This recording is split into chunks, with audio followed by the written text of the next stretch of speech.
Hi, Jamie with you again. I hope you're very well indeed. Thanks for coming back and watching me on Talking Sonics. And as promised, I'm here to talk about microphones and the different types of microphones that I think in this case have been really popular in the 80s through to the 90s. Yes, there's been lots of development since then in microphone technology, and of course history will show there's some great microphones that have stood the test of time. But I'm going to talk about some all-rounders, some affordable microphones, some expensive microphones, and also breaking these into different types of microphones, that being dynamic microphones, ribbon microphones, condenser microphones, and also, well, not really a microphone, but talking about DIs and their purpose. So first up, I've got a bit of a favourite of mine, and this is the Sennheiser 421. I've seen many of these in my earlier recording career, but not this particular model. This is a late 60s, early 70s 421 that you may have seen being used by the Beatles, performing in Melbourne at Festival Hall. Popular microphone back then in Australia and around the world. I think maybe Richard Nixon could have done a bit of a speech or two in this one. But these later turned into a black model with a slightly updated version, which I think had a slightly higher frequency response. The key with these is they go down to 30 Hertz and all the way up to about 17 kilohertz, and there's a nice little kind of peak from about 4 to 10k, which is quite a sweet boost. It makes it great for vocals. I've been singing in this one for a lot of my tracking recently, but very popular with drum overheads, particularly for toms. The black versions of these in the 80s and 90s were very popular for tom overheads, and also close miking of bass cabinets have been used. It's a really great all-rounder, a smooth microphone. Dynamics basically handle high pressure levels, don't require any phantom power. Probably one of the most versatile and solid microphones around. You can still pick up these early versions on eBay for around $500 US. Really good thing to get a hold of. But of course, that's one luxury dynamic. This would have to be the all-time must-have. It's a Shure SM57. It's a popular mic for guitar cabinets. People can sing into it live, but it doesn't have the pop shield that the 58s have, as most people would know, for live performance. But this has been one of the most popular microphones for snare top and sometimes under miking. Very close cabinet microphone for miking up guitar cabinets. Fantastic sound, whether you're pointing that directly at the speaker cone or on a 45-degree angle, which just knocks back some of the bite. This is an all-rounder. Very high sound pressure levels it can handle at close proximity, and of course, yes, like many dynamics, there is a close proximity effect, which makes it fatter and richer the closer you get to a source. And this one, a bit of a dark horse, it's the EV666, work of the devil you might think, but very good for kick drums.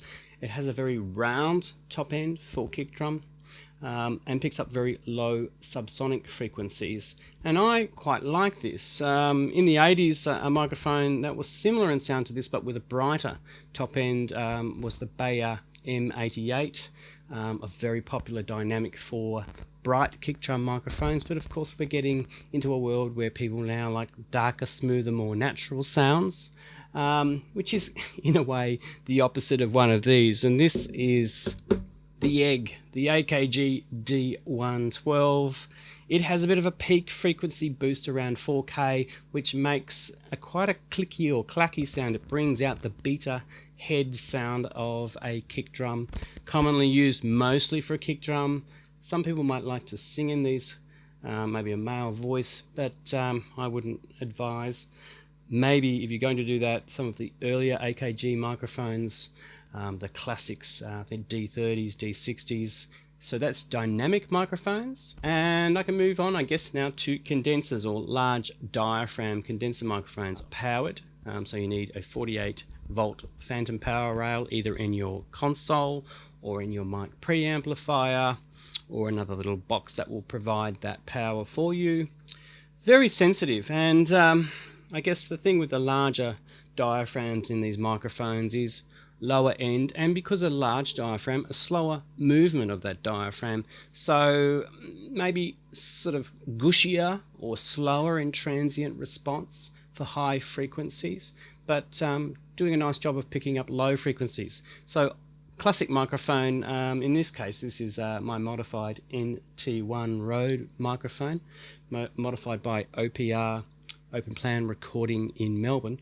But you know, it's basically a version or a type of a version of a Neumann U87. Of course, going back further into the 60s, the Tube U67 is one of the greatest and most revered vocal microphones, that being a tube large diaphragm for vocals. Fairly sensitive in terms of, I wouldn't be putting this in front of a kick drum. I certainly wouldn't put a vintage, very expensive U67 in front of a kick drum. But, you know, vocal mics, acoustic guitar, if you're careful and not putting this too close to the sound hole, maybe on a 45-degree angle away, pointing more at the where the fretboard meets the body of the guitar. That's a good position. Yeah, I mean, this could be used for room overheads, or if you have a stereo pair. But my preferred room microphone is this, and this is a smaller condenser microphone. As I've said before, the larger diaphragms work more slowly or more gushy with transients. These guys are tighter, faster moving, physically, basically. So great for high frequencies and accurate and smooth high frequencies. There are many versions of these. I've spoken about other small diaphragm condenser microphones. The KM 184s, I believe, Neumann's are the sort of a more modern version of this, not a tube version. Aventone, I believe, make a version of this, a tube version of this KM microphone. There are many other people that make these types, AKG being famous for this type of small diaphragm microphone as well. So what's it good for? Well, in my case, I love it for drum overheads or a cymbal microphone. You can use this on strings, so acoustic guitar miking, cello. I've done some fabulous recording with this and cello, and even holding that up maybe 1.5 meters away for recording hand claps. It's really cool, lovely microphones. So small diaphragm condensers, fantastic. Also, I would suggest this for something like violin or woodwind. So in terms of the holy grail microphone, in terms of the condenser large diaphragm world, is the U48 tube, which is, in terms of the figure 8 singing into both sides of the diaphragm. I'm sure you've seen images of John Lennon and Paul McCartney singing Beatles harmonies together. Very expensive new releases and other people making this type of microphone out there. Beautiful. There's some great choices out there, so have a look at those if you've got a lot of money to spend. Of course, before there was this resurgence throughout the 2000s into rebuilding the classics, and companies, trying out or rehashing these beautiful old microphones. Neumann had a U47 FET. So ultimately this was, instead of using tube amplification within the microphone, the FET transistor was used to boost the output of that microphone. Now the FET 47, a great microphone for kick drum. Other low-end response cabinets, bass cabinets, maybe even the low-end frequency speaker in a Leslie rotating speaker cabinet. So very lovely, warm low-end from a U47 FET. And gosh, I mean, I think in terms of the fact of what the tonal qualities of the U47 FET is, it was preferred in many recording studios as being a kick drum mic and not used as a vocal mic as much. There was still the focus to going for, or preference to go for a U87 or a U67 for vocal microphone, unless, of course, there was a tube U48 available to whoever the studio or the artist was at the time. But now there's so much choice out there. So if you can afford a U48 tube original Neumann microphone, by all means enjoy that lovely device in your world. But there are some fantastic companies making, I'll say knockoffs, not a very polite way of explaining it, but copies, really good copies of these microphones are available. So much choice out there, which is fantastic. So there you go, that is condenser microphones. So I've spoken about dynamic mics, condenser microphones, small and large diaphragms, and another subject which honestly I'm not too solid on, I'll be very honest here, is ribbon microphones. The Roya R21, I think it is, the Roya R121 microphone is a fantastic groovy looking thing. I haven't used it personally, but it looks like something out of the 1920s Metropolis film. Quite sort of Art Deco and crazy looking thing. Small microphone. If you don't know Metropolis, check out Radio Gaga, the video clip by Queen, and you might understand what I'm talking about. This gleaming silver Art Deco microphone, the Roya, is popular for very smooth high frequency response recordings of close mic'd guitar amplifiers, also stringed instruments and room sounds. But also the Coles 4038 is a larger sized ribbon microphone, and a lot of engineers these days are just swearing by these for drum overheads or certain positions in drum rooms to really pick up a natural sound. And also there's been a lot of people talking about using these on horns, so trumpets and trombones and things like that. So a natural, round, but also very punchy sound from ribbons. Interestingly, the Roya microphone, the R121, Roya say that it can handle almost a lifetime of high SPL, high sound pressure level, which is pretty happening and pretty good. And no wonder people love them, because the last thing I'm going to be doing with this, $6,000 or $7,000 KM 54 tube mic is put it in front of a guitar amplifier.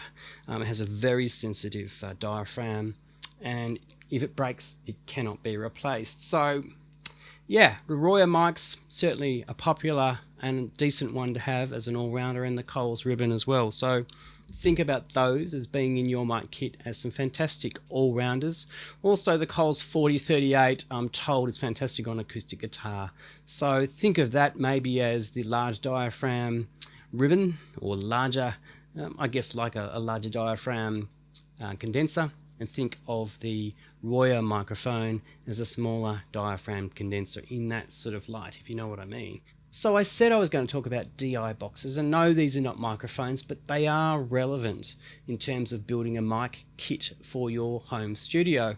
And look, something like this, a passive Whirlwind DI box, yeah, you can use these, they're fine, I've been using these for years, but it's really worth talking about the fact that most digital audio workstation interfaces have fantastic DIs built into them these days. So save your pennies, have a look at what interface you're going to use before considering even buying a DI box. But I have got something pretty interesting to show here, and this is a Redbox DI, and this is a 80s speaker simulator. So it would take the load of a speaker cabinet from your valve guitar amplifier and output a simulation of a speaker. No, it doesn't sound like the perfect speaker simulation, but it has a tone and it's something different to play around with versus, of course, just digital speaker simulations. So a Redbox DI is something fun to have a look out for.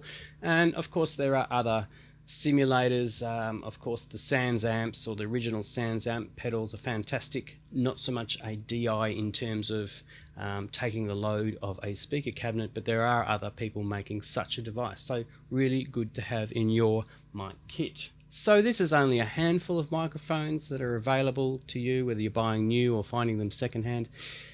And of course there are many other companies making fantastic microphones. I can think of Lewitt Audio as a newcomer.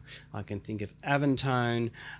There's some fantastic new Soviet microphones coming out, and lots of people on the Australian marketplace as well Rode, of course, is a bit of a big name here. Open Plan Recording, I've spoken about in Melbourne, Australia, making incredible one-to-one U87s and other classic microphones. So there's many choices out there, but hopefully this is giving you a bit of an insight into what mics can be used on what types of instruments. And yeah, look, if you've got any questions or you're not sure what would be good for miking your instrument or your voice or something in a particular circumstance, even if it's a tambourine perhaps, do comment. I will do my best to help you. So thank you for joining me on Talking Sonics. Hit the bell and subscribe if you have not done so already. I'm here to support you into the future and hopefully take this forward from just a introduction onto microphones and then next step going into mic preamps, mixers, and getting you through the world of professional recording. So thanks for joining me. I will talk to you real soon. Take care. Bye.